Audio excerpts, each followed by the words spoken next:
여러분 안녕하세요. 아동 관찰 및 행동 연구 두 번째 수업이죠. 예, 9월 16일 수요일 수업 강의를 시작하겠습니다. 제가 저번 주에 설명드렸던 우리 이 수업의 교재 부분을 여러분들이 구입을 하셨는지 모르겠네요. 예, 구입하신 분들은 이 책이 총 3파트로 나뉘어져 있다는 걸 아실 거예요. 또 그 3파트는 총 13챕터 장으로 나뉘어져 있습니다. 그 중에서 오늘은 제1장 관찰법의 이해 라고 하는 장을 함께 공부해 보도록 하겠습니다. 이 장은 이 관찰이라고 하는 거가 무슨 뜻인지, 어떤 특성을 갖고 있는지, 그리고 왜 필요한지, 목적은 무엇인지, 그리고 이런 관찰은 어떻게 나눌 수 있는지, 그리고 우리가 관찰을 할 때 어떻게 하면 체계적으로 할 수 있는지, 그 이제 방법적인 것을 알아보려고 하고요. 관찰을 할 때 어떤 이 잘못, 오류가 발생할 수 있는 걸 어떻게 해결할 수 있는지, 그리고 이 관찰을 할 때 꼭 지켜야 하는 그런 부분에 대해서 총 이제 6개로 나누어서 살펴보도록 하겠습니다. 자, 오늘 수업 들으실 준비가 되었나요? 네, 그럼 자, 시작해 보겠습니다. 고고. 우리 과목이 아동 관찰 및 행동 연구이기 때문에 관찰이라고 하는 게 무엇인지 이 부분을 이해하는 것이 가장 기초적이겠죠. 네.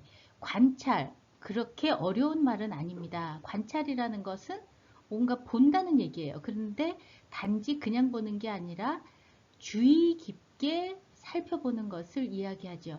우리가 하루 종일 생활을 하면서 많은 것들을 봅니다. 오늘도 여러분들은 많은 것들을 보셨을 거예요. 그런데 우리가 오늘 아침에 일어나서부터 쭉 무엇을 보았습니까? 라고 질문을 받는다면 다 우리가 스쳐 지나간 것들을 다 기억해내지 못해요. 그런 이유는 우리가 그 부분을 주의 깊게 살펴본 게 아니라 그냥 쓱 흘려 지나간 것도 많기 때문이죠.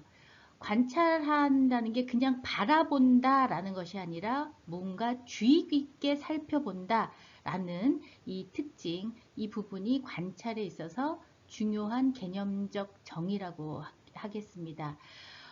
이 관찰이라고 하는 부분을 왜 할까요?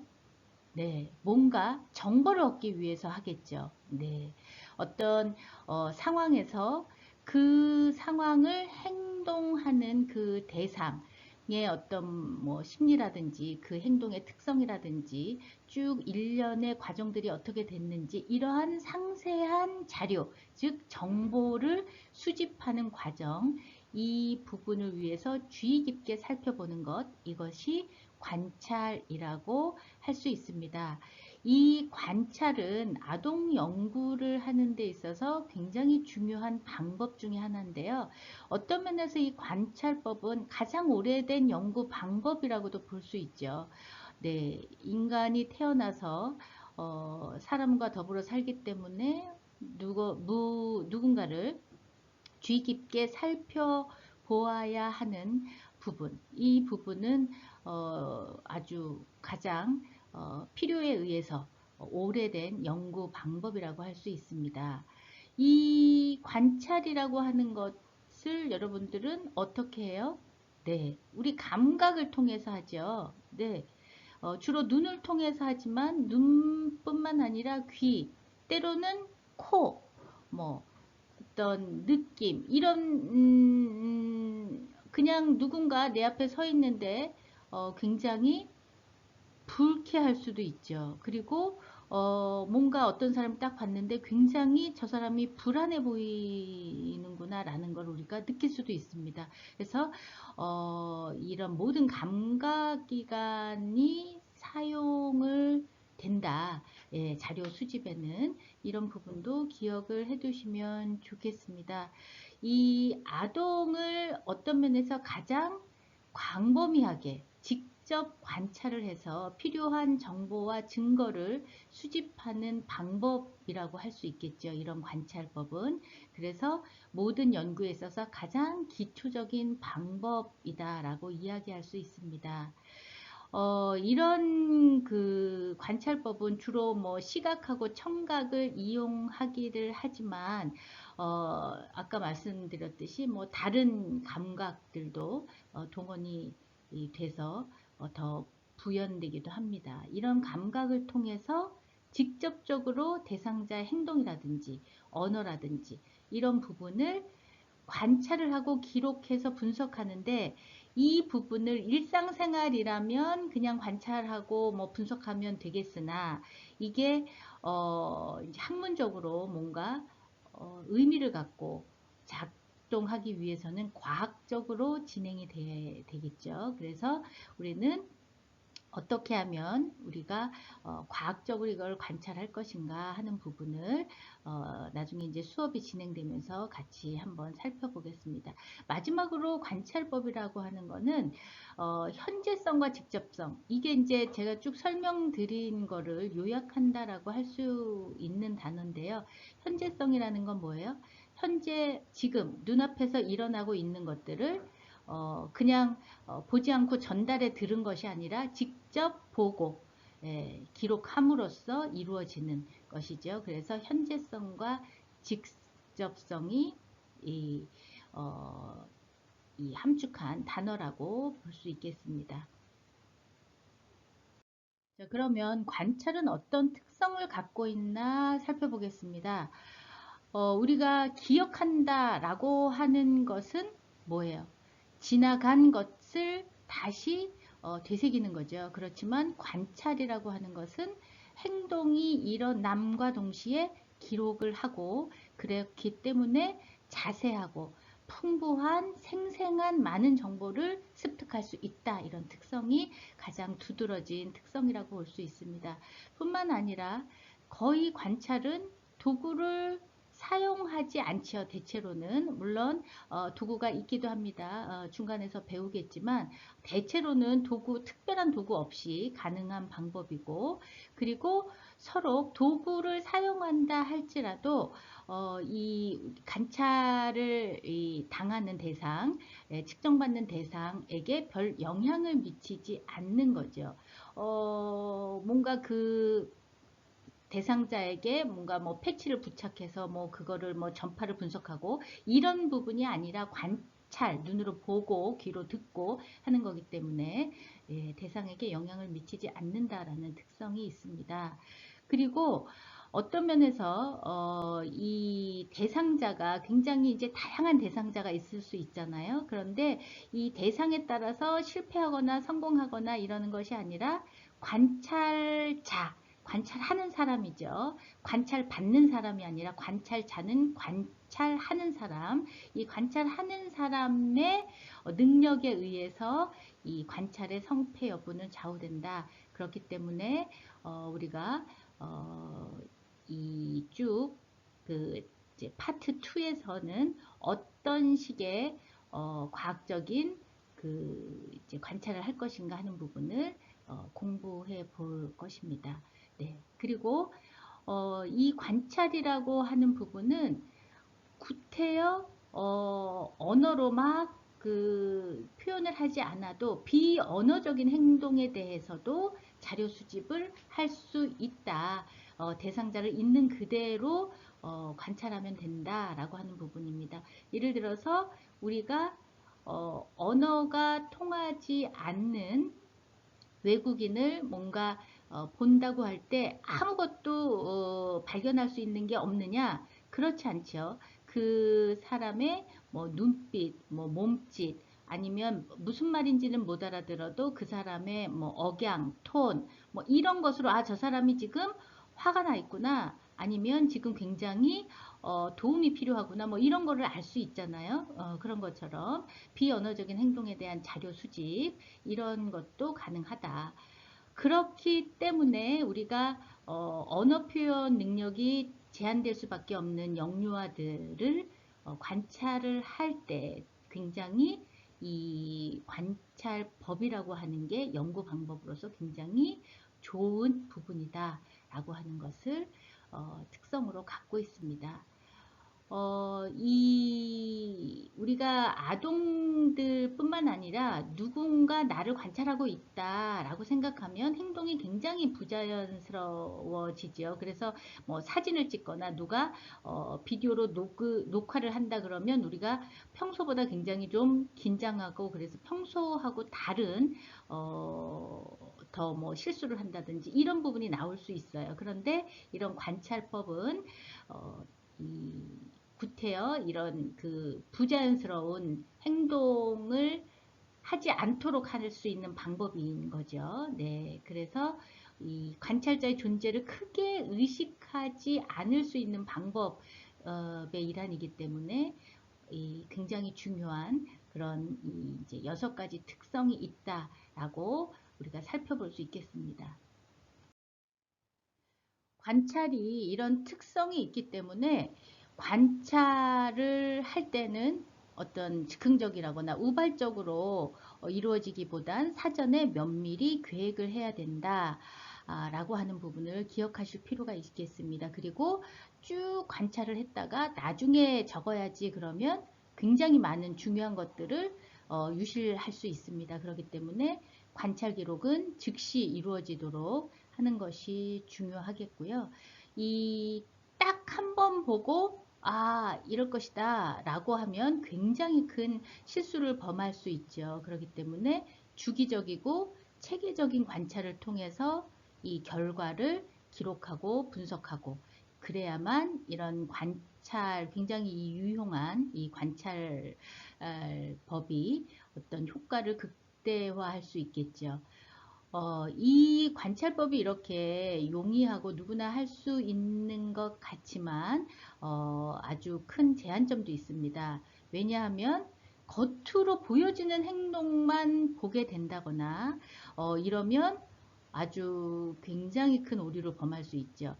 예를 들자면 굉장히 이게 평소에 자기, 우리 흔히 잘난 척 한다고 그러죠. 막 이게 좀 자기 막 이 좋은 부분만 과장해서 얘기한다거나 자기를 잘나 보이게 하기 위해서 다른 사람을 무시하거나 뭐 이런 사람을 행동만 보고 뭐 이렇게 기록을 하면 이 사람은 굉장히 오만한 사람이고 뭐 강한 사람이고 이렇게 볼 수 있지만, 사실은 그런 사람의 내면을 들여다보면 그 사람은 굉장히 나약하고 열등감에 시달리고 이런 부분의 기저로 그렇게 행동하는 거일 수도 있거든요. 그렇기 때문에 이 관찰을 할 때는 단지 행동을 이제 우리가 쭉 기록을 하는 것이지만, 그게 굉장히 체계적이고 과학적이고 주기적이고 이렇게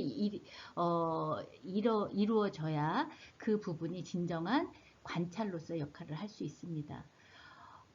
대상의 내면 속성을 알기에 굉장히 이제 눈으로만 보는 거기 때문에, 귀로만 듣는 거기 때문에 어려울 수도 있다라고 하는 부분입니다. 이런 부분은 과학적인 방법을 통해서 이런 부분을 이제 어려움을, 제한점을 우리가 극복해 나갈 수 있겠죠. 우리가 파트 2에서 이런 부분에 대해서는 방법적으로 알아보려고 합니다.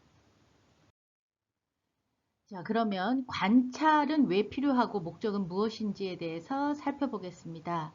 여러분들이 영유아 교사가 되신다면 그들을 잘 이해하고 좋은 교사가 되는 것, 이 굉장히 중요하겠죠. 네, 누구나 다 꿈꾸시는 부분일 겁니다. 그러면 영유아들은 어떻게 이해할 것인가? 예를 들어서 언어 표현이 미숙한, 아직 발달 단계에 있는 만 1세 아동이라고 했을 때 그들이 표현할 수 있는 언어는 굉장히 제한적인데, 어떻게 그들의 욕구를 파악해서 그들이 원하는 것을 잘 충족시킬 수 있을까? 그 부분을 해결해 줄 수 있는 것이 가장 기초적인 것 중에 하나가 관찰이라는 거죠. 그래서 이런 관찰법은 여러분들이 효율적인 교사 역할을 수행하기 위해서 그들의 자료를 수집하고 연구 평가는 필수적인 방법이다 그러는데, 연구 평가가 대단한 게 아니라 여러분들이 교사가 되시면 매일 일지를 쓰셔야 되고 또 아동 관찰 일지도 쓰셔야 돼요. 그런 부분을 이런 관찰을 통해서 다 할 수 있는 부분이기 때문에 여러분들이 효율적인 교사 역할을 하기 위해서, 효율적이라는 말을 빼도 교사 역할을 하기 위해서, 아주 기본적인 교사 역할을 하기 위해서도 이런 관찰법은 여러분들에게 있어서 굉장히 필수적인 부분이라고 할 수 있겠습니다. 그러면 이런 관찰의 어떤 그 유용성, 이 관찰이라고 하는 게 어떤 부분에 그 이제 도움을 주나, 이 유용성은 필요성하고도 같은 맥락이겠죠. 네, 그 첫 번째가 이 관찰 대상의 발달을 잘 이해할 수 있게 한다라고 하는 부분입니다. 우리가 대상으로 하려고 하는 그런 영유아들은 일단 언어가 아주 그 이제 폭발적으로 발달하는 시기를 거치죠. 거의 이제 만 2세 반에서 3세 요쯤 되면 언어가 폭발적으로 발달을 하게 됩니다. 그 2.5세 정도, 만 2.5세 정도 전에는 언어로 의사소통을 하기엔 굉장히 제한돼 있어요. 그 이후에도 표현하는 부분을 잘 이해하기 위해서는 말뿐만 아니라 영유아의 행동이라든지 어떤 이제 표정, 뭐 이런 부분들을 잘 읽어낼 수 있어야 합니다. 이것 또한 관찰에 다 포함되는 거죠. 네, 그런 부분이 잘 이루어져야 영유아의 어떤 행동, 왜 저런 행동을 하는지, 그리고 지금 어느 정도의 성장 단계에 와 있는지, 그리고 어떤 것을 습득되어 있는지, 습득이 해야 하는지, 뭐 이런 모든 정보들을 관찰을 통해서 얻을 수 있다라는 거죠. 왜냐하면 이 영유아들은 뭐 눈빛이라든지 목소리라든지 몸짓이라든지 행동 방식이라든지 아니면 뭐 웃음이라든지 이런 아주 다양한 방법으로 의사소통을 합니다. 우리가 예를 들어서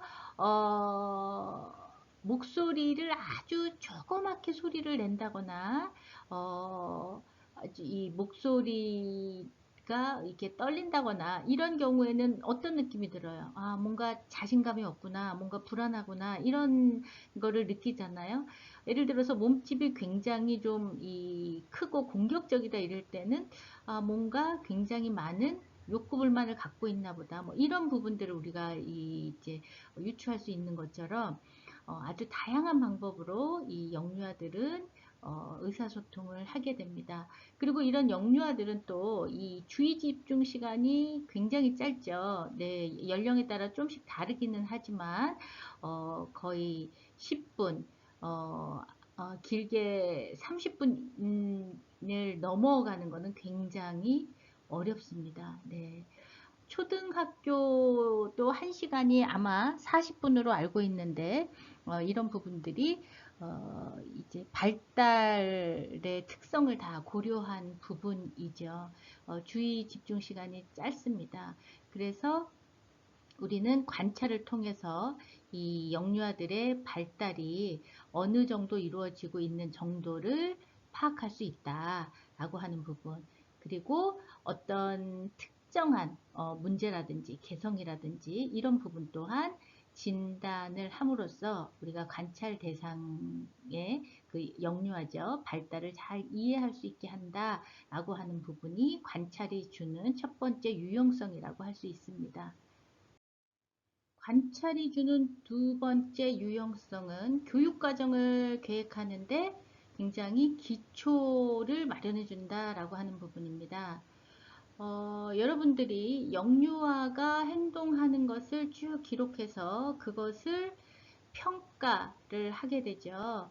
예, 그 부분을 통해서 앞으로 어떤 부분이 더 필요하겠구나 라고 하는 부분을 파악할 수 있고, 그래서 영유아들이 실제적으로 발달에 적합한 활동들을 여러분들이 제공할 수 있게 됩니다. 물론 각 연령별 발달 특성이 있기 때문에 그것의 기초에서 이제 이 누리과정도 개발이 되어 있고 그렇긴 하지만 또 그 부분은 가장 보편적인 그 연령에 가질 수 있는 보편적인 부분이고, 내가 맡고 있는 반영유아들의 특성이 좀 더 필요한 부분이 있을 수 있겠죠. 그 큰 테두리 안에서 그런 부분들을 제공할 수 있다라고 하는 부분입니다. 그렇기 때문에 여러분들이 교사가 된다라고 하면 이 교육과정을 계획하는 건 가장 기초적인 거잖아요. 그런데 그런 부분을 할 때 이런 여러분들이 관찰을 통해서 얻은 정보, 이런 부분이 중요한 기초를 마련해 준다라고 하는 부분입니다. 세 번째 유형성은 학부모에게 자료를 제공할 수 있다라고 하는 부분입니다. 여러분들이 영유아의 교사가 된다라고 하는 부분은 영유아와 잘 지내는 것도 중요하지만 학부모와 잘 의사소통하는 것도 그못지않게 굉장히 중요하고, 여기에서 어려움도 굉장히 많이 실제로 느끼고 있습니다. 이런 어려움을 잘 해결하기 위해서는 학부모가 요구하는, 원하는 이런 정보를 잘 제공할 수 있어야 되는데, 그 부분을 제공할 수 있는 가장 기초적인 것이 관찰을 통해서 여러분들이 얻을 수 있는 거죠. 네. 이 자녀에 대한 이 자료를 얻고 그것을 또 부모와 면담을 통해서 공유하는, 부모하고 면담을 여러분들이 평가 지표에도 있거든요. 예, 정기적인 부모 면담을 실시를 해야 하는데, 이럴 때 자료를 제공해 줄 수 있다라고 하는 부분이고, 이런 부분은 굳이 면담이라는 것을 떠나서도 여러분들이 학부모와 긴밀한 정보 교환을 할 수 있어야지 이 영유아가 잘 성장할 수 있도록 지원을 하는 것이잖아요. 이 아동은 사실은 부모님보다 더 많은 시간을 이 교사들과 보내기도 합니다. 어린이집에 다니면. 그렇기 때문에 부모와 교사가 긴밀하게 의사소통을 하는 것은 영유아들이 잘 성장하게 하기 위한 굉장히 중요한 부분이죠. 그래서 이런 협조 관계를 유지할 수 있도록 하는 그 이 자료, 소스, 이런 부분을 관찰을 통해서 얻을 수 있다라고 하는 부분입니다. 이 부모 자녀 관계가 결국은 원만하게 이제 잘 지낼 수 있도록 여러분들이 지원하는 것 또한 여러분들의 역할 중에 하나이기 때문에 이런 부분의 역할을 할 수 있는 기초 자료를 관찰을 통해서 여러분들이 얻을 수 있는 거죠. 자, 관찰이 주는 네 번째 유형성은 관찰자 자신을 이해하는 데도 도움이 된다라고 하는 부분인데요. 우리가 이제 이런 관찰을 의도적으로 하게 되면 여러분들이 아는 만큼 보인다고 그러잖아요. 다른 사람 행동을 볼 때도 무심히 보지 않고 뭐라 그럴까요? 간파를 한다고 하죠. 나이가 지긋하신 분, 연륜이 있는 분들은 뭔가 사람을 탁 보면서 탁 파악을 하는 부분이 있잖아요. 이런 것처럼 여러분들이 인간 행동에 대한 전반적인 이해도가 높아지기 때문에 여러분 스스로의 어떤 행동이라든지 사고도 더불어서 주의 깊게 살필 수 있는 그런 능력이 길러진다라고 하는 부분입니다. 여러분들이 나중에 영유아 교사가 된다면 아동뿐만 아니라 학부모, 그리고 전체적으로 인간에 대한 그런 이해도를 높이는 것, 이게 어떤 면에서 가장 이제 수반돼야 되는 것이라고 할 수 있는데, 이런 관찰이라고 하는 것이 이렇게 인간 행동을 이해하게 하는 그런 깊이를 갖게 하는 그런 유용성을 갖고 있다라고 이야기할 수 있겠습니다. 자, 관찰의 목적을 살펴보면, 여러분들이 영유아 교사가 되신다면 이런 관찰을 통해서 얻어진 자료를 잘 해석을 해야 되겠죠. 이런 해석을 통해서 여러분들은 여러분들이 이제 대상으로 하고 있는 그 영유아의 성장 발달에 대한 정보를 습득하실 수가 있습니다. 이런 성장 발달에 대한 정보가 있어야 발달에 적합한 활동을 계획하실 수 있겠죠. 그리고 여러분들이 계획을 한 게 잘 전달이 됐는지, 가장 효과적인 방법으로 여러분들이 교수 활동을 하시고 있는지, 이런 부분들을 또 평가를 통해서 수정을 할 수 있겠습니다. 이런 부분들은 여러분들에게 프로그램과 여러분들이 제공하는 환경을 평가하게 함으로써 질적인 향상을 할 수 있도록 기여를 하겠죠. 그래서 혹시 여러분들이 돌보고 있는 영유아들이 어떤 문제 행동을 보인다라고 한다면, 이런 원인을 파악을 하고 그 부분을 학부모에게 필요한 정보를 제공해 줄 수 있는 역할을 하기도 하죠. 그래서 여러분들은 전문가로서 좀 더 전문성이 향상이 되고, 중국에는 영유아의 발달을 지원을 할 수 있게 됩니다. 그렇기 때문에 물론 관찰 목표에 따라서 어떤 자료를 획득할 것인가 하는 부분들이 조금씩 다를 수는 있겠죠. 뭐 아동의 흥미를 발견하고자 하는 건지, 아니면 교수 과정을 여러분들이 계획을 하려고 하는 건지, 아니면 내가 잘 하고 있는지 하는 부분을 좀 파악을 하고 싶은 건지, 아니면 유독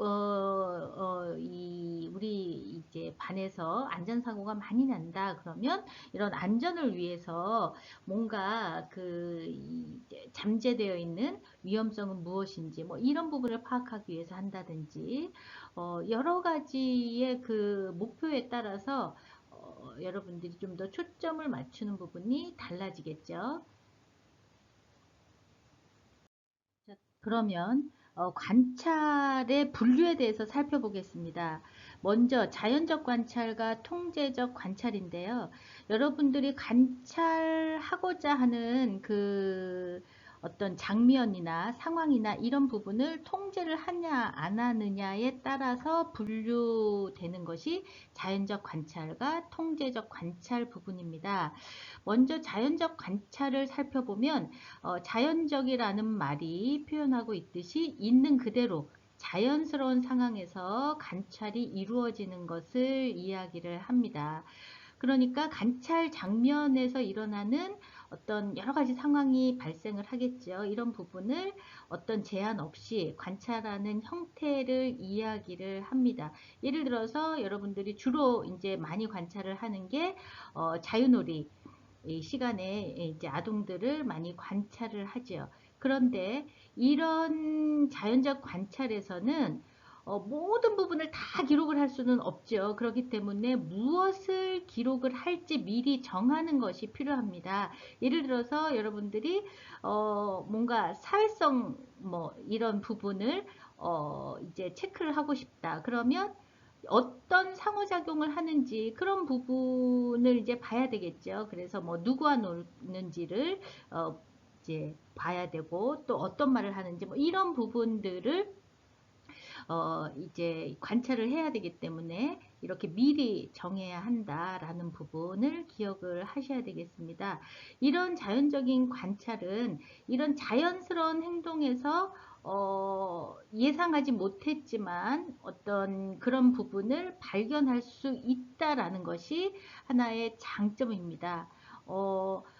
우리도 그런 경우 있잖아요. 아, 자세히 보니까 저 사람이 무심한 줄 알았더니 굉장히 속이 깊은 사람이구나. 뭐 이런 것처럼 뭔가 예상하지 못한 점을 발견할 수 있다는 장점이 있는 반면에 이 부분에서는 뭔가 이렇게 신뢰도 검증이 조금 어려운 부분이 있다라고 하는 부분이 좀 단점으로 작용할 수 있습니다. 그렇기 때문에 여러분들이 파트 2에서는 이런 신뢰도를 확보하기 위해서 좀 더 객관적인 관찰이 될 수 있도록 너무 주관적으로 흐르지 않도록 하는 방법에 대해서 우리가 살펴보려고 합니다.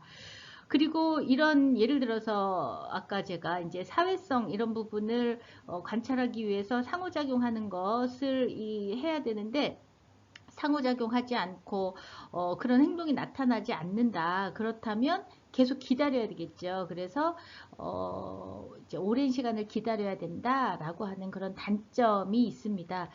반면에 이제 통제적인 관찰이라고 하는 건 통제라고 하는 말이 이제 내포하는 것처럼 뭔가 이제 제약을 두는 거죠. 예를 들어서 그 제약을 두는 게 무엇에 제약을 두냐면 이 아주 일정한 시간대만 이제 뭐 보겠다 아니면 딱 뭐 그 행동만 보겠다. 뭐 공격적인 행동이 예를 들어서 한 시간에 몇 번 일어나는지 뭐 이런 부분도 이런 통제적 관찰에 해당될 수 있는 부분입니다. 그러니까 관찰을 할 행동이나 시간을 미리 계획을 해놓고 그 부분만 관찰을 하는 거죠. 그래서 그런 행동이 나오는 그런 그 뭐 이 시간이라든지 행동을 이제 정해놓고 딱 그 부분만 하기 때문에 통제된 상황을 만든다라고 규정을 합니다. 그래서 이제 이런 통제적인 관찰에는 뭐 체크리스트, 시간표지법 이런 부분이 있는데 이 부분은 우리가 파트 2에서 다음 장 2장이 아니라 파트 1, 2, 3로 나뉘어져 있다고 그랬잖아요. 제가 그 파트 2에서 살펴볼 것이고요. 그리고 이런 그 통제적 관찰은 의도한 행동이나 상황을 정확하게 관찰을 할 수 있다라고 하는 장점이 있죠. 반면에 뭐라 그럴까요? 이제 어떤 통제가 갖고 있는 그런 한계에 몰입되지 않도록 그런 해석에 주의를 기울여야 된다라고 하는 그런 단점이 있을 수 있습니다. 이 또한 이런 부분들을 어떻게 객관성을 할 수 있나 하는 부분을 파트 2에서 우리가 살펴보려고 합니다. 그리고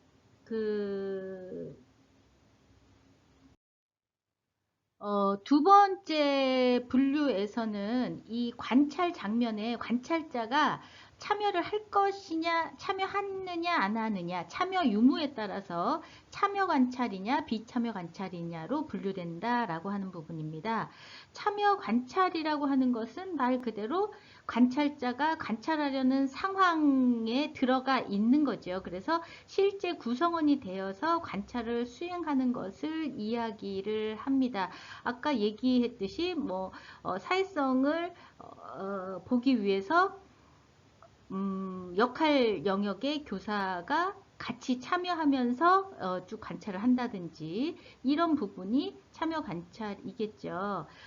이런 참여 관찰은 이 관찰하는 현장 내부에 있기 때문에 굉장히 다 이 많은 정보를 수집이 가능하다라고 하는 장점이 있을 수 있습니다. 그리고 이 뭔가 이 자연스럽게 함께 참여하기 때문에 관찰 대상, 우리로 얘기하면 영유아겠죠. 그들이 부자연스럽게 행동할 수 있는 부분을 좀 줄일 수 있다. 그러면서도 심층적이고 포괄적인 어떤 자료 수집도 가능하다라고 하는 장점이 있습니다. 반면에 본인 스스로 관찰 장면에 참여를 하기 때문에 객관성을 유지하기가 좀 어렵고 시간이 많이 걸릴 수 있다라고 하는 그런 단점이 있을 수 있습니다. 비참여 관찰은 그야말로 관찰자가 관찰 상황에는 있지만 그 활동에는 참여하지 않고 그냥 어떤 뭔가 제3자 입장에서 이 객관적인 관찰을 하는 방법을 이야기를 하는 부분입니다. 이런 부분은 좀 더 조직적이고 계획적인 관찰을 할 수 있고, 그 다음에 이 관찰자의 오류를 좀 줄일 수 있고 객관성을 유지할 수 있다라는 장점을 가질 수 있습니다. 제3자 입장에서 이렇게 보니까. 그렇지만 관찰의 기회가 좀 적기 때문에 자료를 얻는 부분에 있어서 좀 단점이 있을 수 있다라고 하는 부분을 기억을 하시면 좋겠습니다. 그렇기 때문에 이 비참여 관찰을 할 때 관찰자는 요런 이제 태도에 좀 유의를 하셔야 되는데, 먼저 이 관찰을 하고 있는 이제 교실, 보육실 이런 부분에서 활동을 방해하면 안 되겠죠. 그리고 어떤 그들이 하는 공간에서 조금 충분히 떨어져 있어야 된다. 그렇지만 소리는 들리는 그런 곳에 위치해 있어야 된다. 그리고 그 영유아들의 활동을 방해하지 않는 위치에 있으면서 작은 의자에 앉아서 하는 부분, 그리고 평범하지만 편안한 옷을 입고 유아의 주의를 끌 만한 장신구를 피해야 한다라고 하는 그런 부분도 유의를 하셔야 됩니다. 왜냐하면 누군가 의자에 가만히 앉아 있는데 너무 눈에 띄게 특이한 액세서리를 하고 왔다거나 특이한 옷을 입으면 영유아들은 그런 거에 굉장히 관심을 많이 가지죠. 그래서 관찰하고자 하는 행동이 안 나타날 수도 있습니다. 네, 그런 부분. 그리고 너무나 누가 나를 계속 쳐다보고 있으면 좀 우리도 불편함을 느끼잖아요. 그렇기 때문에 두드러지게 계속 뚜렷하게 보는 그런 부분을 하지 않도록 좀 유의를 하시는 게 필요하겠고요. 아무리 이제 잘 들리는 곳에 있다 하더라도 개인 공간에는 이제 들어가지 않도록 하는 부분, 이런 부분도 유의를 하셔야 되겠습니다. 놀이 영역이나 개인 공간 이런 부분은 예를 들어서 어느 정도, 그러니까 거리를 두라라고 하는 부분이죠. 예, 거리에서 둬야 되고, 그리고 혹시 만약에 영유아가 뭔가를 물어보면 너무 장황하게는 말고 간단하지만 정직하게 이야기를 하는 것이 필요합니다. 보통 이제 가서 관찰하면 왜 왔어요? 이렇게 이야기를 이제 물어봅니다. 이제 모르는 사람이 와 있으면. 그럴 때 어, 너희들이 노는 거를 보려고 왔어. 이게 간단하고 정직하게 대답을 하는 거죠. 근데 그거를 너무나 미화시켜서 이야기를 한다거나, 오늘 뭐라고 할까요? 너무 여기 친구들이 예쁘게 잘 논다고 해서 선생님이 어쩌고저쩌고 이렇게 다 장황하고 너무 과장되게 얘기할 필요는 없다라고 하는 부분이고요. 일단 이제 관심을 보이는 이 영유아가 있어서 대답을 해주면 거기에 또 묻고 또 묻고 하거든요. 근데 머리는 왜 그래요? 아니면은 뭐 쓰는 거예요? 이렇게 물어볼 때 더 이상 대화가 진행되지 않도록 관심을 표명하지 마시고 자리를 약간 피한다거나 눈길을 피한다거나 이런 부분이 좀 필요하겠습니다. 그리고 혹시 이제 누가 앉아 있으면 괜히 와서 도움을 청하기도 해요.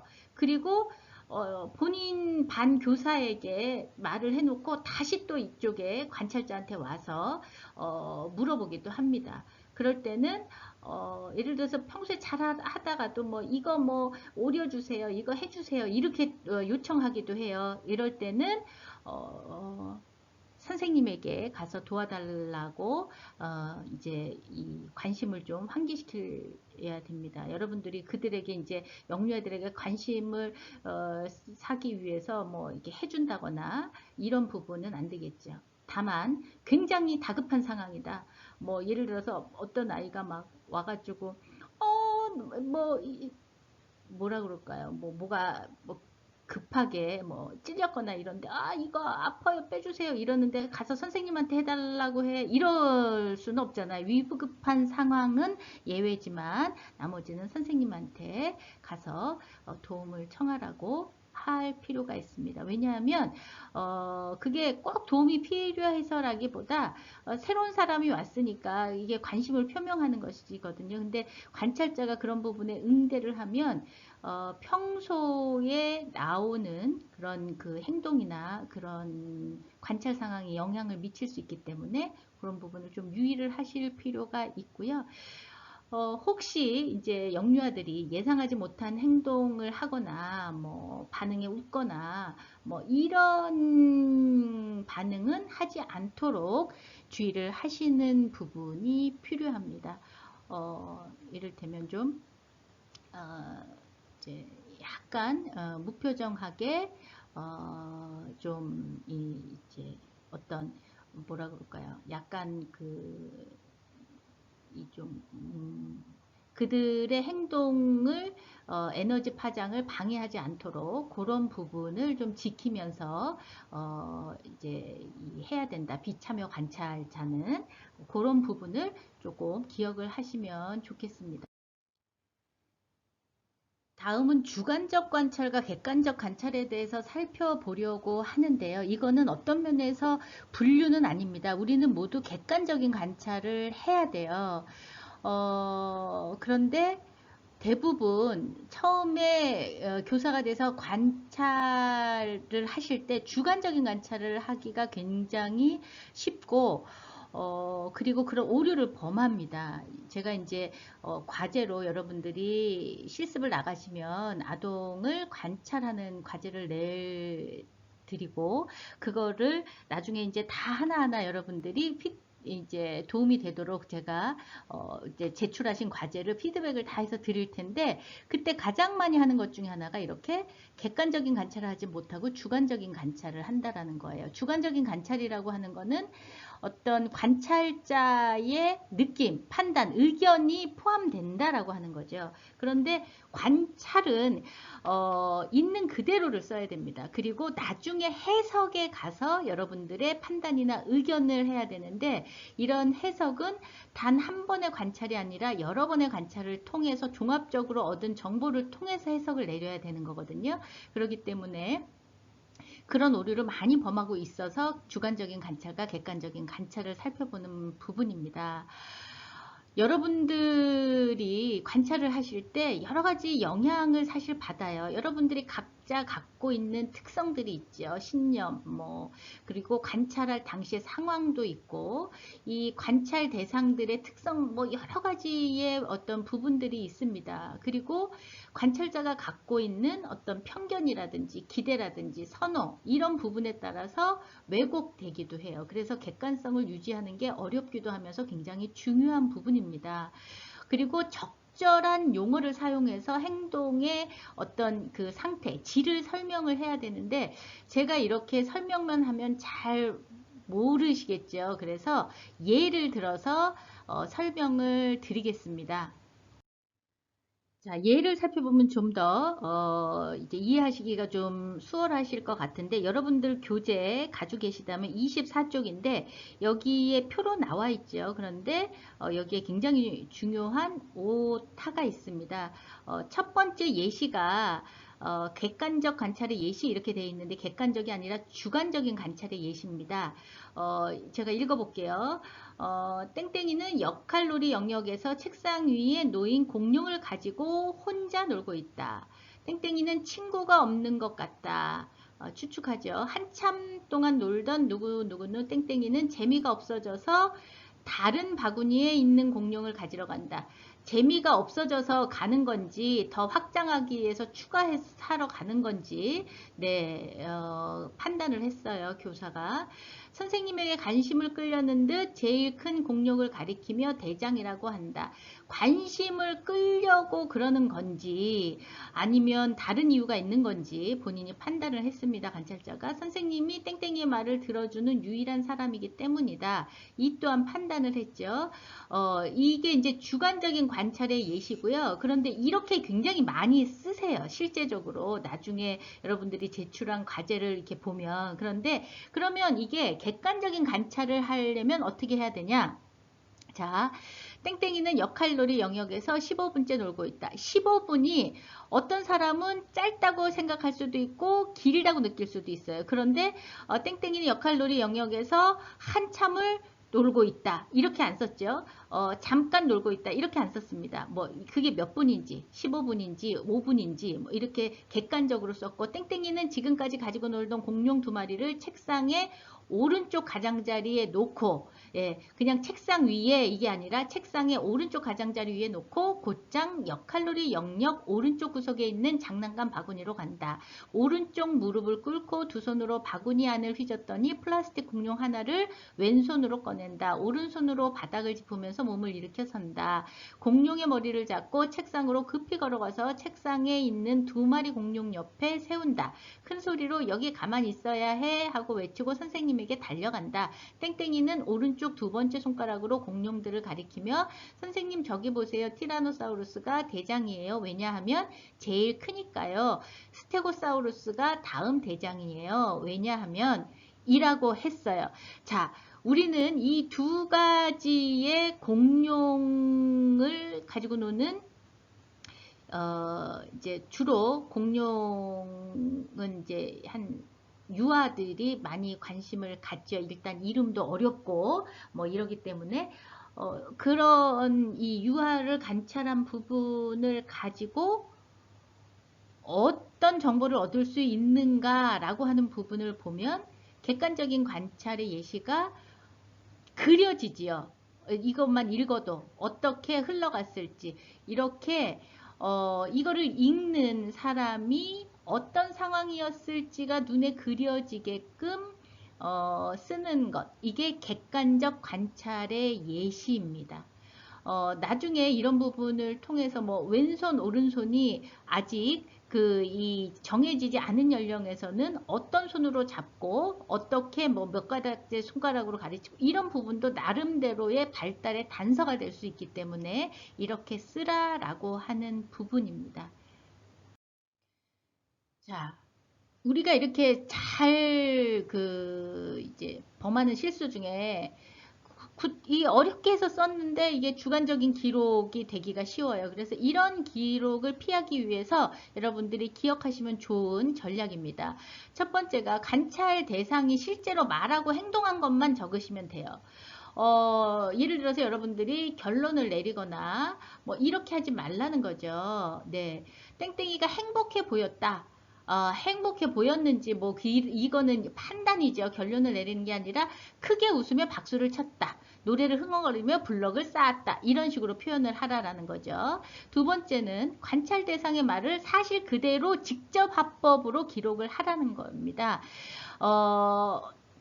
간접 화법으로 쓰기보다는 따옴표를 써서 아니야 그거 내 거야 라고 따옴표를 하고 라고 이야기했다 뭐 이렇게 쓴다든지 그렇게 이제 유아가 한 말을 그대로 기록하라 라고 하는 거고 때로는 그거에 응대한 선생님의 말도 있잖아요. 예를 들어서 선생님이 부드럽게 응대해 주셨다 이게 아니라 선생님이 따옴표 열고 그래 너는 그렇게 생각했구나 가로 닫고 그렇게 뭐 말하였다 대답하였다 이렇게 하라는 거예요. 네, 이제 직접 화법으로 따옴표를 사용해서 쓰라라고 하는 부분인데 이 부분도 굉장히 많이 놓치는 부분 중에 하나입니다. 여러분들이 세 번째는 관찰 대상의 행동을 구체적으로 기술하라라고 하는 부분입니다. 일방적이고 모호한 행동 표현보다는 구체적이고 분명한 단어를 선택한다라고 하는 부분이에요. 예를 들어서 땡땡이가 블럭 영역에서 놀고 있다. 이 부분을 잘 안 그려지잖아요. 이런 부분이 누구와 무엇을 만들고 현재 있는지 그런 부분을 기록을 하라라는 부분입니다. 네, 땡땡이가 같은 반에 여아 뭐 가로 열고 뭐 이름을 쓰셔도 좋고 이름을 모르면 같은 반의 여아와 블럭으로 길을 만들면서 이런 식으로 구체적으로 기록을 하라라고 하는 부분이고요. 행동의 질을 설명한다라고 하는 부분인데, 이 부분은 주관적인 해석이나 판단 이런 부분을 하지 마시고 다른 사람 행동과 구분되는지 정확히 알 수 있도록 설명을 하셔라 라는 부분입니다. 예를 들어서 유아가 바람을 불어서 사물이 날리는 모습을 보고 깔깔거리는 이제 모습을 웃는 모습을 보고 누구누구는 명랑하다. 명랑하다라고 판단하는 기준은 다 다를 수 있죠. 그렇기 때문에 이렇게 하는 것은 이 질을 설명하는 거라기보다 판단한 거죠. 해석이 들어간 부분입니다. 그래서 이런 부분은 명랑하다라고 하기보다는 누구누구는 깔깔거리고 큰 소리로 박수를 치며 웃었다. 뭐 이렇게 표현을 이 질을 설명하라라고 하는 부분입니다. 네. 요런 부분을 좀 유의를 하시면 여러분들이 가장 많이 실수하시는 주관적인 기록을 하는 부분을 피하는 전략이 될 수 있으니까 꼭 기억을 하시면 좋겠습니다. 체계적인 관찰에 대해서 좀 살펴보려고 하는데, 체계적인 관찰이 되기 위해서 가장 먼저 해야 될 거는 관찰 계획과 실행입니다. 아까 임의적으로 즉흥적으로 하지 말라라고 하는 부분이 있었죠. 네, 이 관찰을 언제 할 것인지 연간 관찰 계획을 수립하시는 게 좋습니다. 이렇게 연간 관찰을 수집을 하고, 예를 들어서 이 3월에는 다 적응하는 기간이기 때문에 이때 관찰은 좀 어렵겠죠. 네, 보통은 4월 최소, 뭐 중간은 더 지나가야 되고, 그때 정도 관찰을 하는 것은 어떤 부분을 관찰할 것인지, 예를 들어서 뭐 적응력이라든지 뭐 사회성이라든지 이런 부분을 그때 할 것인지, 뭐 이런 부분 관찰을 연간 계획을 세워서 어떤 그 상태에서 뭐 개별적으로 할 것인지, 아니면 그 이제 영역에서 소집단 활동에서 할 것인지, 이런 부분을 여러분들이 계획을 세우셔야지 체계적인 관찰이 될 수 있겠죠. 그리고 그거에 따라서 무엇을 관찰을 할 것인지, 그래서 어떤 방법과 도구를 쓸 것인지를 미리 계획을 해라 라고 하는 부분, 체계적인 관찰을 위해서 중요한 부분입니다. 관찰 장소 또한 중요하겠죠. 왜냐하면 이제 자연스러운 상황에서 이 이제 자연 관찰을 할 것인지, 아니면 좀 더 구조화된 관찰을 할 것인지, 어떻게 하면 아동들이 관찰자를 의식하지 않고 평상시 행동을 그대로 볼 수 있는 어떤 환경을 만들지, 이런 부분이 영향을 줄 수 있습니다. 네, 그래서 관찰 장소 주로 뭐 자유놀이 시간에 실내에서 많이 관찰이 이루어지긴 하지만, 예를 들어서 신체 발달이 급속도로 이루어지는 뭐 4세 뭐 이때에 아동들이 갖고 있는 위험한 행동에 대한 관찰을 하고 싶다 그러면 실내보다는 실외놀이를 할 때가 좀 더 적절한 장소겠죠. 그래서 이제 이런 관찰 장소도 미리 계획을 하고, 관찰 시기와 기간, 하루 중에 언제가 좋은지, 똑같은 자유놀이 시간이라고 해도 오전이 좋은지 오후가 좋은지, 주로 오전에 많이 관찰을 하지만 오후가 되면 피곤하기도 하고 좀 더 뭐 예를 들어서 부모님이 오는 것에 따라서 아동의 이 행동이 달라지기도 하기 때문에, 오후에는 그런 행동을 보고 싶다. 그러면 오후에 관찰을 하는 그 이제 그 타이밍으로 정해야 되겠죠. 그리고 몇 번을 반복을 할 것인지 그런 부분도 결정을 해야 되겠고, 관찰 기간을 어느 정도로 설정할 것인가 이런 부분도 정해야 되는데, 다행스러운 건 지금 평가 지표에서 여러분들이 영아는 뭐 한 달에 최소 뭐 몇 번, 유아는 한 달에 최소 몇 번, 이런 부분이 정해져 있어요. 나중에 제가 평가 지표를 보면서 이 부분을 설명을 드리겠습니다. 그렇기 때문에 그런 가이드 안에서 이런 부분을 미리 계획을 하시면 된다라는 부분을 설명을 드립니다. 이렇게 관찰을 다 계획을 잘 하셨다면 이제 관찰을 실제 하시고 관찰 기록을 할 때, 그때 여러분들이 체계적인 관찰이 되려면 일단 관찰과 동시에 기록하는 것이 가장 바람직합니다. 그런데 아까 굉장히 디테일하게 썼잖아요. 이 썼는데 그렇게까지 다 자세하게 쓰기가 너무 어렵다 그러면 일단 메모장에 키워드를 쭉쭉쭉 쓰고 그 부분이 이제 잊혀지지 않도록 가능한 시간에 바로 쓰는 것, 그런 부분이 필요하겠죠. 예를 들어서 선생님이 아동을 관찰한다 그러면 오전 자유놀이 시간에 관찰한 것을 키워드를 메모를 해놨다가 낮잠 시간에 아이들 재우고 그때 바로 뭐 이렇게 그거를 쭉 문장으로 쓴다든지, 그 정도는 여러분들이 좀 기억이 나잖아요. 키워드를 보면. 그리고 키워드를 쓸 때 직접 한 말은 가급적이면 그대로 옮겨 놓는 것이 좋겠죠. 네.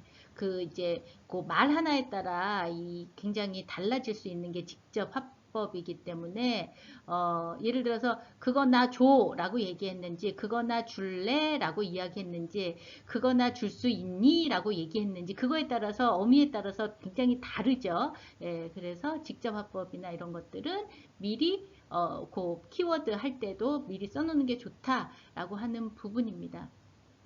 이런 부분에서 나중에 이제 이 관찰 용지를 미리 이제 준비를 해 놓는 게 좋은데, 이때 이름이라든지 나이, 성별 뭐 이런 부분들은 미리 기록을 해 놓는 게 좋다. 그래야지 이 쓸데없는 시간을 이제 타이밍을 놓치지 않을 수 있죠. 네. 그리고 일관성 있게 기록하는 것이 중요하다라고 하는 부분인데, 이 부분은 뭘 얘기하냐면 주로 여러분들이 이제 쭉 있는 것을 아까 예시에 봤던 게 일화 기록이거든요. 나중에 챕터 그 파트 2에서 이제 살펴볼 방법 중에 하나인데, 그런 일화 기록을 하다가 체크리스트로 하다가 왔다 갔다 이렇게 하는 것보다는 일화 기록으로 했으면 일화 기록으로 쭉 하는 것이 나중에 해석을 하는데 더 용이할 수 있다. 뭐 이런 부분을 설명을 드리는데, 나중에 파트 2에 가서 다시 이런 부분은 한 번 더 설명을 드리겠습니다. 그리고 관찰 기록의 이제 형식인데요.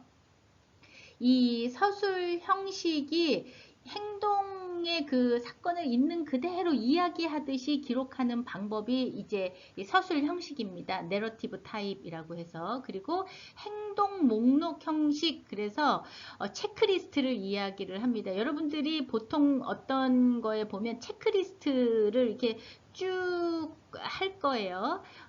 예를 들어서 뭐 아동들이 숫자를 뭐 셀 수 있다. 한 발로 뭐 이렇게 도움닫기를 3회 이상 할 수 있다. 뭐 오른손으로 아니 손으로 뭐 젓가락질을 할 수 있다. 뭐 예를 들어서 이런 거를 쭉 이렇게 체크할 수 있다 없다 이런 걸 체크하는 게 행동 목록표죠. 이게 행동 목록 형식 체크리스트 타입을 얘기하고요. 그리고 행동 평정 척도도 있습니다. 예를 들어서 이걸 이제 레이팅 스케일이라고 하는데, 아까는 행동 체크리스트는 그거를 할 수 있으면 체크가 되는 거고 없으면 이제 안 되는 거나 뭐 이렇게 체크를 한다면, 예를 들어서 젓가락질을 잘 할 수 있는 있는지 없는지 하긴 하는데 아주 능숙하게 아무 문제 없이 잘하는 것과 아주 서툴게 하는 것은 좀 다르잖아요. 그래서 예를 들어서 젓가락질을 한다라고 하는 부분에 1부터 5가 있으면 5는 아주 잘하는 거고 1은 약간의 도움이 필요한 거 뭐 이런 식으로 돼 있으면 그 정도에 따라서 체크하는 거가 있다. 이게 이제 행정평정 척도죠. 예, 이 부분도 파트 2에서 좀 더 자세하게 나옵니다. 그리고 객관성을 유지하고 추론이나 해석은 피한다. 나중에 관찰은 관찰로서 객관적으로 써야 되고 그거를 쭉 모아서 해석은 해야 됩니다. 네, 이 부분도 파트 2에서 또 설명을 드립니다. 기록을 하는 데 있어서 요즘 이 모든 사람들이 다 갖고 있는 이 이제 핸드폰 이 부분에 다 녹음 기능이 너무 잘 돼 있죠. 네, 이 비디오 카메라도 따로 없어도 다 촬영이 다 용이하게 돼 있습니다. 그래서 이런 부분을 활용할 수도 있다라고 하는 부분인데 이런 부분을 사용할 때는 주의사항이 있습니다. 네, 이 부분도 또한 다시 추후적으로 이야기를 또 드릴 예정입니다. 네. 자, 관찰 단계는 이 4단계로 나누어져서 살펴볼 수 있는데 이런 아까 이 예시에서 본 것처럼 이 서술이라고 하는 거 쭉 있는 그대로 쓰는 거죠. 이런 관찰 기록 시에 특히 이제 주의를 요하는 좀 내용이 있습니다. 잘 주의 있게 들어보세요. 첫 번째 이제 관찰을 했으면 기록을 해야 되죠. 그래서 관찰한 것을 이제 기록을 하는 부분인데 아까 이야기 드렸듯이 객관적으로 하셔야 되는데 그 부분을 아주 이게 눈을 감고 얘기만 쭉 들어도 그 부분이 그림으로 그려질 수 있게 자세하게 기록을 하는 게 필요하다라고 하는 부분이고 추론은 단지 보이는 것을 넘어서 행동의 원인이나 감정 등을 추측하는 단계를 이야기를 하는 부분입니다. 네.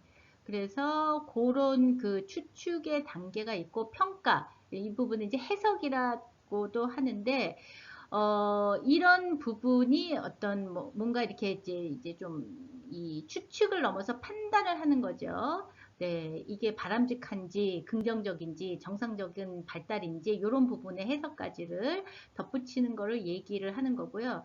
이제 그 마지막 단계가 이 교수 계획인데 이런 부분은 이제 쭉 이런 관찰과 평가를 통해서 앞으로 어떤 계획을 세울까 하는 부분이 이제 4번째 단계라고 볼 수 있습니다. 그런데 여기서 추론이나 평가 부분은 굉장히 주의를 요하셔야 돼요. 네, 그래서 객관적이어야 되고 충분한 관찰 자료에 근거해야 합니다. 그래서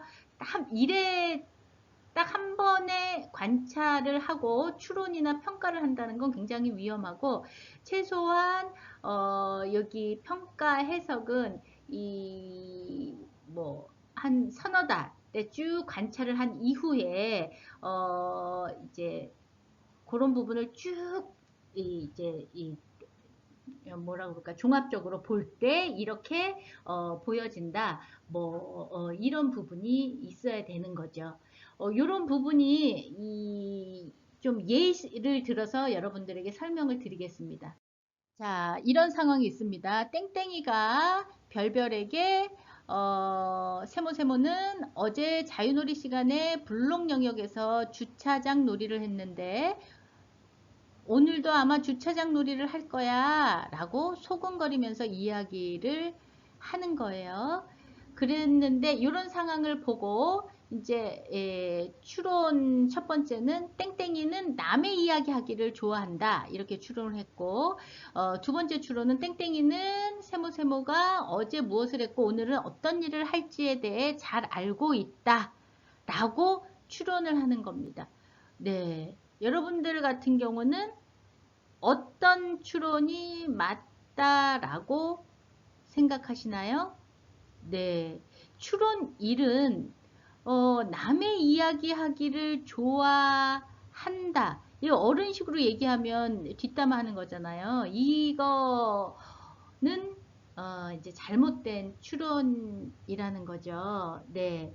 여기에 어제는 뭐 했고 오늘도 아마 주차장 놀이 할 거야 이렇기 때문에 어제 무엇을 했고 오늘은 어떤 일을 할지에 대해서 잘 알고 있다. 이게 추론 좀 더 객관적인 추론이라고 할 수 있는 거죠. 그러니까 추론이 추측하는 거긴 하지만 마음대로 생각하라는 얘기하고는 다른 얘기입니다. 네, 좀 아시겠나요? 네. 요 부분 또한 파트 2에서 좀 더 자세하게 이야기를 예시를 들어서 설명을 드리겠습니다. 네, 체계적인 관찰이 되기 위해서는 기록이 굉장히 중요하죠. 네, 이 기록의 중요성이 강조가 되는데 우리는 뭐 기억을 하기 위해서라든지 비교하기 위해서라든지 아니면 뭔가 여러 가지 이유들에 의해서 관찰한 것을 기록을 하게 됩니다. 그렇기 때문에 이 관찰한 것을 기록할 때 객관성을 유지해야 한다라는 게 굉장히 중요한데 생각보다 관찰자 주관이나 편견이 반영되는 이거를 이제 관찰자 편향이라고 하는데요. 옵저버 바이어스라고 합니다. 흔히 우리가 그냥 바이어스라고 이야기를 하는데 뭔가 그 편향이라고 하는 것이 개입이 됩니다. 예를 들어서 뭔가 굉장히 예를 들어서 좀 맞고자란 사람이다. 이런 사람이 그것 때문에 굉장히 어떤 아픔을 갖고 있는 사람이다. 그런데 관찰자로 갔어요. 어떤 아이가 다른 아이를 딱 한 번 때리는 거를 보고 굉장히 강하게 그거에 따라서 크게 이 기록할 수 있죠. 그렇기 때문에 이런 부분이 기록을 할 때, 이 세게 때렸다. 이렇게 쓰지 말고, 그거를 어떻게 했는지를 객관적으로 쓰라고 하는 거죠. 뭐, 주먹을 쥐고 머리 위까지 손을 들어 올린 후에, 누구누구의, 등을 쳤다. 소리가 크게, 났다. 뭐, 이렇게, 객관적으로 이제 쓰라는 것이죠. 관찰자 편향이 들어가지 않게 아주 매우 세게 쳤다. 뭐, 이렇게, 어떤 사람은 그냥 뚝 쳤다고 볼 수도 있는 걸 매우 세게 쳤다. 이렇게 할 수도 있다라는 거예요. 그 사람의 관찰자의 편견에 따라서. 그래서 관찰자 편향이 되지 않도록 객관성을 유지하는 것이 필요하고, 이 적절한 용어를 선택하는 것, 이 부분이 필요한데 그러려면 충분한 어휘력을 갖추는 것이 필요하다라고 하는 겁니다. 생각보다 우리나라 사람들이 특히 뭐 부사나 형용사 이런 부분들에 좀 약하다라는 말을 들은 것 같아요. 근데 섬세하게 표현하기 위해서는 적절한 용어를 선택해야 되고 그러려면 충분한 어휘력을 갖고 있는 것이 필요하겠죠. 체계적인 관찰을 하기 위해서 관찰자, 즉 여러분들이 이제 교사가 된다면 그 관찰자 역할을 좀 살펴보겠습니다. 여러분들이 몬테소리라고 하는 학자에 대해서 한 번은 들어보셨을 거예요. 이 몬테소리는 교사의 역할로 관찰자로서의 역할을 강조한 사람입니다. 그래서 영유아 개개인들이 말하고 행동하는 것 이런 부분을 주의 깊게 보고 귀 기울이고 정확하게 기록하는 효과적인 방식들을 학습할 필요가 있습니다. 네, 그래서 이런 부분들을 여러분들이 저와 한 학기 동안 어떻게 이런 부분을 효과적으로 해낼 수 있는지 하는 부분을 이제 같이 배울 것입니다. 이런 부분들은 또 관찰 계획을 미리 세우고 그래서 이런 부분들을 전략을 개발을 해서 영유아들이 상호작용을 어떻게 하는지 유형을 파악하셔야 되는 이런 역할을 수행하셔야 되는 거죠. 자, 이제는 관찰의 오류에 대해서 살펴보고 그걸 어떻게 해결할 것인가를 보겠습니다. 첫 번째, 관찰 대상 관련 오류입니다. 이 관찰 대상 관련 오류라는 건 이 관찰자라고 하는 이 존재 자체가 관찰 대상, 즉 영유아에게 어떤 영향을 미쳐서 오류가 발생한다라고 하는 부분이죠.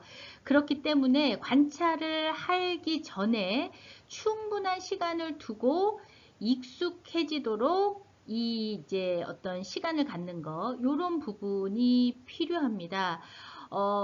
영유아들은 낯선 사람이 나타나면 다른 행동을 해요. 흔히 이제 부모님들이 집에 손님이 오면 애들이 더 말을 안 듣는다, 뭐 이렇게 이야기를 하기도 하고, 그러는데, 이런 부분이 나타나지 않도록 하기 위해서 충분하게 자연스러울 때까지 그런 부분 시간을 갖는 거, 이런 부분이 좀 필요합니다. 아니면 이 영화 같은 경우는 특히 모르는 사람이 가면 울지요. 예, 낯가림이 있기 때문에 저도 영화반의 그 관찰을 제가 그 수업 컨설턴트를 했었는데 2년 동안 그 어린이집에 가서 교사가 하는 행동을 보고 그거를 쭉 기록해서 모니터링하고 수정할 방법을 알려주고 이런 게 컨설턴트인데 그런 역할을 한 적이 있어요.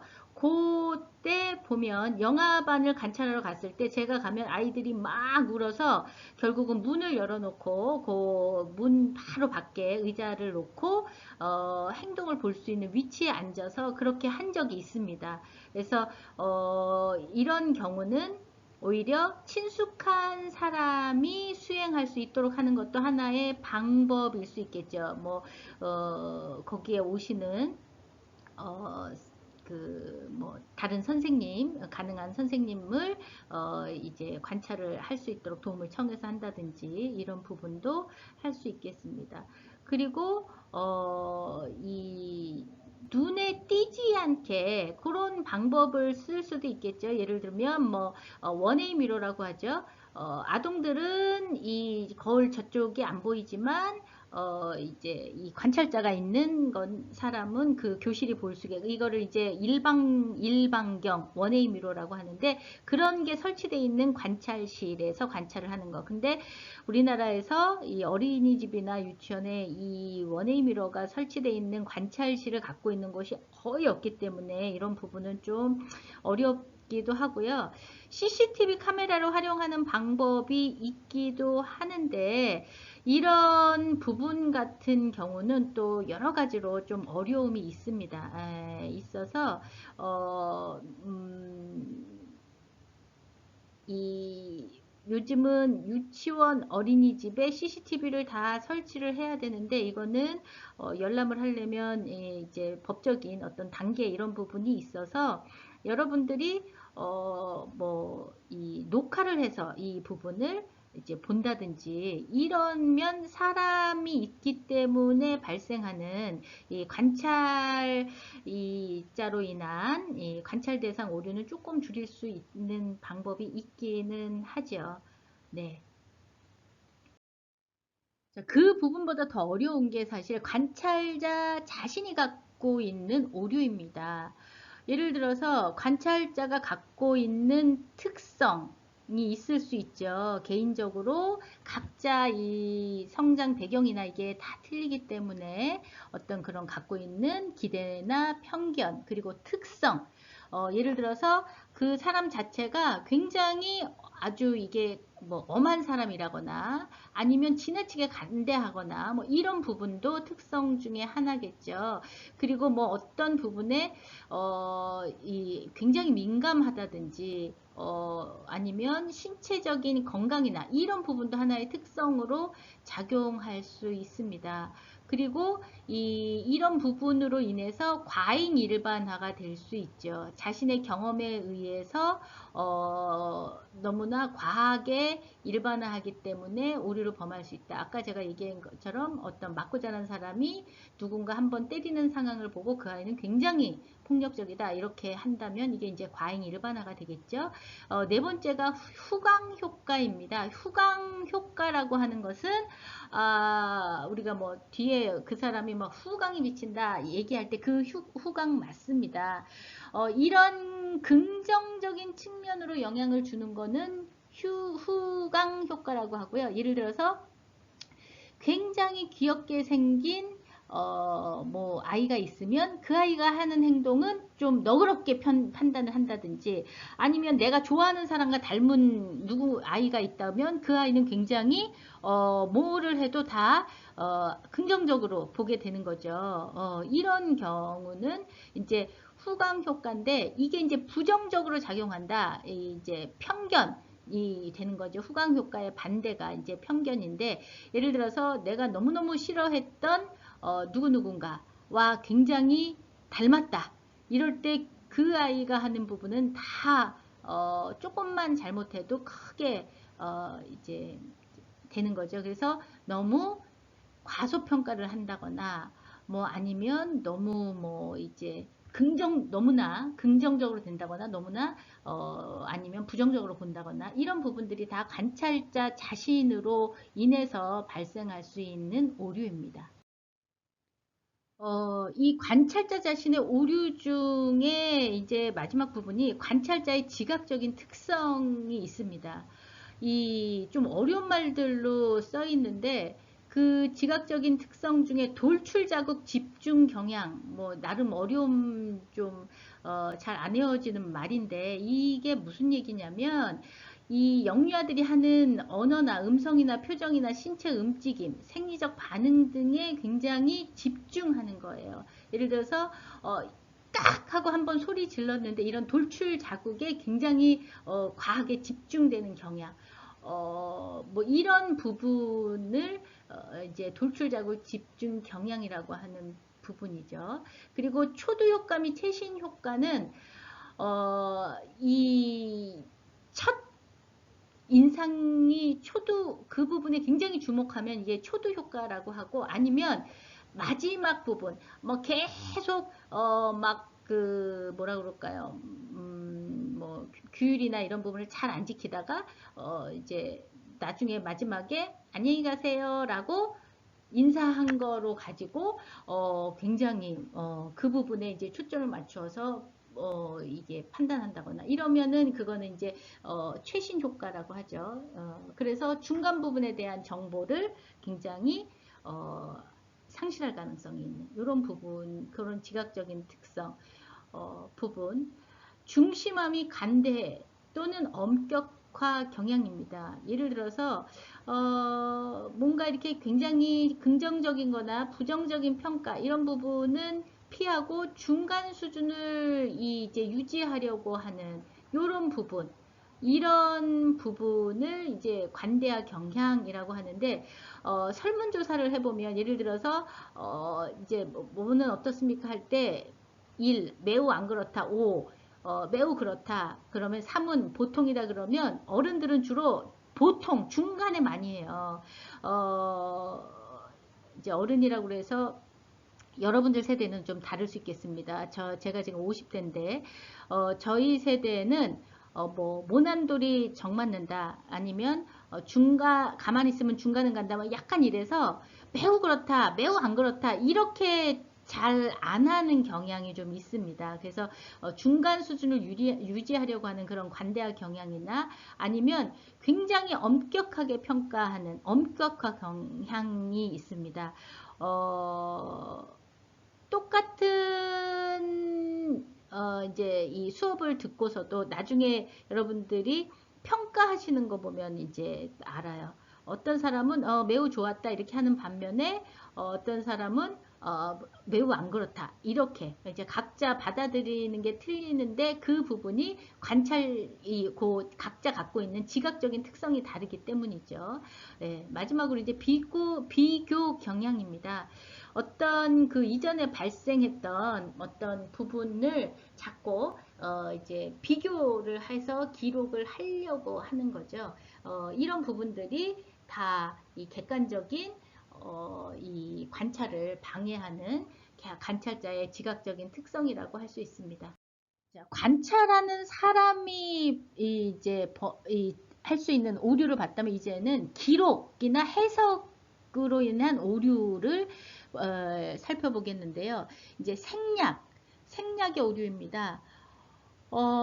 이 부분은 굉장히 중요한 것을 빼먹는 거죠. 네, 이 부분이고 첨가는 반대로 발생하지도 않았는데 그 부분을 첨가하는 뭐 추측을 한다거나 이런 경우 이럴 수 있겠죠. 전환 오류 이 부분은 이 다른 거로 이렇게 트랜스미션 하는 거죠. 그래서 일어난 행동의 순서를 부적절한 순서로 하면 굉장히 오류가 범해질 수 있습니다. 네. 그리고 이제 주관적인 해석을 하기 때문에 오류가 범해질 수 있죠. 그래서 이 해석을 할 때는 앞서 얘기했듯이 누적된 정보를 통해서 객관적으로 이루어져야 된다라고 말씀을 드렸습니다. 자, 마지막으로 이제는 관찰을 할 때 여러분들이 꼭 지키셔야 되는 부분에 대해서 살펴보겠습니다. 그 첫 번째가 비밀 보장 유지입니다. 요즘은 그 개인정보 보호법 뭐 이런 부분이 점점 강화되고 있죠. 그래서 이 비밀 보장 유지라고 하는 것들이 과거에 비해서 굉장히 더 강조되고 있는 게 사실입니다.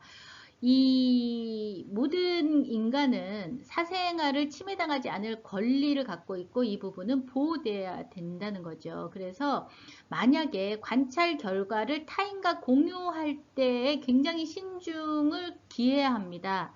그래서 자료를 어떤 타당한 이유에 의해서 공개를 해야 할 경우는 이름이나 식별할 수 있는 표시를 제거해야 한다라고 하는 부분인데 그래서 우리 모든 예시에 땡땡이가 별별이가 이렇게 나오는 거예요.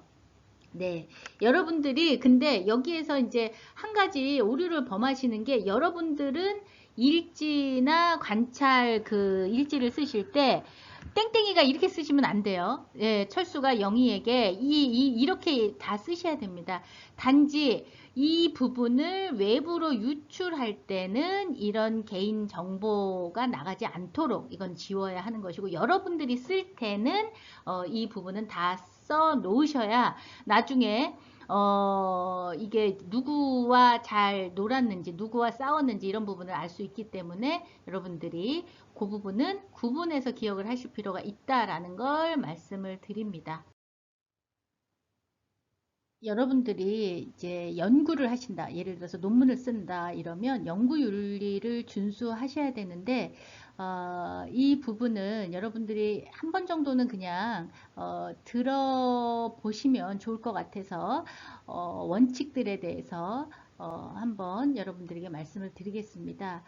연구윤리의 첫 번째가 일단 우리가 아동에게 신체적으로나 심리적으로 피해를 줄 수 있는 연구 과정을 절대로 적용해서는 안 된다라고 하는 부분인데 이런 여기서 나오는 아동은 0세에서 18세 미만까지를 이야기합니다. 이 부분은 전 세계적으로 합의한 내용이에요. 어느 나라를 가던. 그런데 우리가 대상으로 하는 영유아 초등학교 들어가기 전 연령을 영유아라고 하는데 뭐 미취학 아동, 취학전 아동 이렇게 얘기하기도 하죠. 그래서 여기에 아동이라고 할 때 우리가 영유아도 다 포함이 되는 부분입니다. 그래서 비록 여기는 아동이라고 나와 있지만 우리에게도 해당이 된다라는 부분을 알아두시면 좋겠고요. 일단 연구를 할 때 연구 참여에 대한 동의를 아동, 당사자인 아동에게도 받아야 되고요. 보호자에게도 받아야 됩니다. 네. 보호자에게도 받고, 때로는 이 학교 같은 경우는 교사나 학교장의 동의 부분도, 받아야 되는 부분이 있습니다. 그리고 어떤 그 연구를 할 때 이 아동, 이 부분하고 상호관계를 맺고 있는 사람에게도 전반적으로 정보를 제공해서 참여 동의를 받는 부분, 그리고 이런 혹시 참여자에게 보상이 주어질 땐 공정하게 이루어져야 된다라고 하는 부분인데, 여기에서 아마 여러분들은 영유에게 어떻게 동의를 받아? 라고 의아하실 수 있겠지만, 그들이 이해할 수 있는 말로 설명을 해서 동의를 받아야 합니다.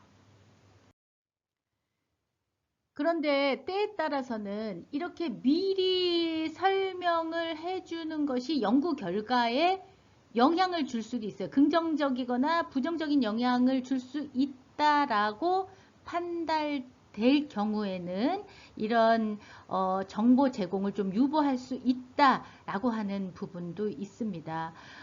그리고 나중에 이런 연구한 부분에 있어서 익명성을 지켜야 되는 거 아까도 말씀을 드렸죠. 그리고 연구 목적 이외에는 허가 없이 사용하면 안 된다. 이 부분을 가지고 사회적으로 문제가 된 경우가 있었죠. 네.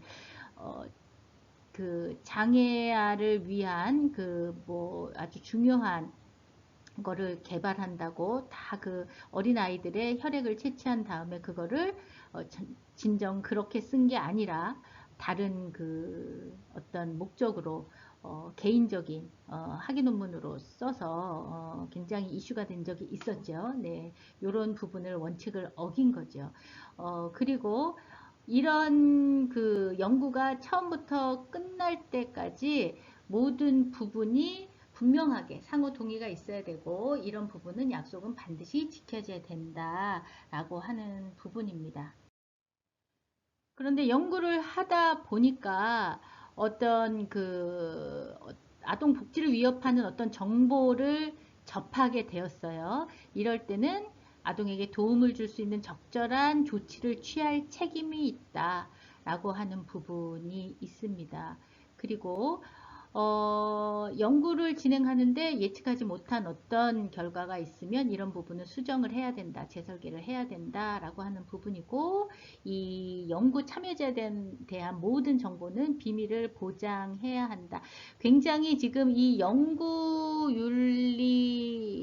윤리들이 어떤 아동 권리에 기반돼 있다라고 하는 부분, 이런 부분을 느낄 수 있습니다. 그런데 요즘은 이런 아동 권리 부분들이 아주 강조가 되고 있죠. 그래서 여러분들이 한 번쯤은 좀 들어보시고 가시는 게 좋을 것 같아서, 여러분들이 조금 이제 좀 뭐라 그럴까요? 지금 당장 필요한 정보는 아니지만 그래도 한 번쯤은 들어보시고 가시는 게 좋을 것 같아서 제가 설명을 드렸습니다. 아까 연구를 참여하는 당사자뿐만 아니라 이제 미성년 같은 경우는 보호자의 동의까지를 받아야 하는데, 그래서 여기 예시로 좀 동의서에 포함이 돼야 되는 내용이 어떤 부분이 있나라고 하는 부분을 좀 예시로 드러놨습니다. 참고를 하시면 좋을 것 같고요. 연구를 시작하기 전에 연구 목적, 방법, 위험성, 이익, 그리고 이 어떤 부분은 이제 의무가 있는지, 이런 부분이 포함된 연구 참여 동의서를 받아야 된다. 여러분들이 병원에 가시면 그 이런 부분 쭉 이 수술 동의서 사인하잖아요. 비슷합니다. 뭐 쭉 뭐 어떤 뭐 사망 가능성 몇 퍼센트고 뭐 이런 부분 쭉, 이 부분을 사전 동의서를 고지했음에도 불구하고 본인이 사인하고 수술한 것과 안 한 것과 굉장히 아주 큰 차이가 있죠. 그렇기 때문에 연구를 할 때도 이런 동의서가 있어야 되고 이런 내용들이 포함돼야 된다라고 하는 부분이니까 한 번쯤 보시면 좋겠습니다. 앞에서 포함되어야 할 내용이 이런 것들이 있다라고 했는데 여러분들이 좀 예시를 보시면 좀 더 이해하시기가 쉽겠죠. 그래서 학부모 동의서의 예시가 이렇게 나와 있습니다. 이런 부분을 나중에 필요하실 때 참고해서 활용하시면 되겠습니다. 네, 연구 참여 동의서는 학부모에게는 이렇게 이제 문서로 할 수 있고요. 그 다음에 아동에게는 이렇게 문서로 하기는 좀 어렵죠. 네, 그러니까 이제 뭐 선생님이 설명해주고 동의를 구두로 한다거나 그리고 나중에 이제 이런 부분을 연구한 거를 쓸 때는 아동에게는 어떻게 받았고 하는 거를 나중에 다 기술을 하셔야 돼요. 그래서 이런 부분 특히 학부모 동의서는 이제 이 연구 뒤에 샘플로 이렇게 이 서식 어떤 내용을 했는지를 첨부해야 되기 때문에 한 번쯤은 봐두시면 나중에 필요할 때 용이하시리라 생각이 듭니다. 오늘은 우리가 이제 우리 과목의 가장 기초라고 할 수 있는 관찰법의 이해에 대해서 살펴봤는데요.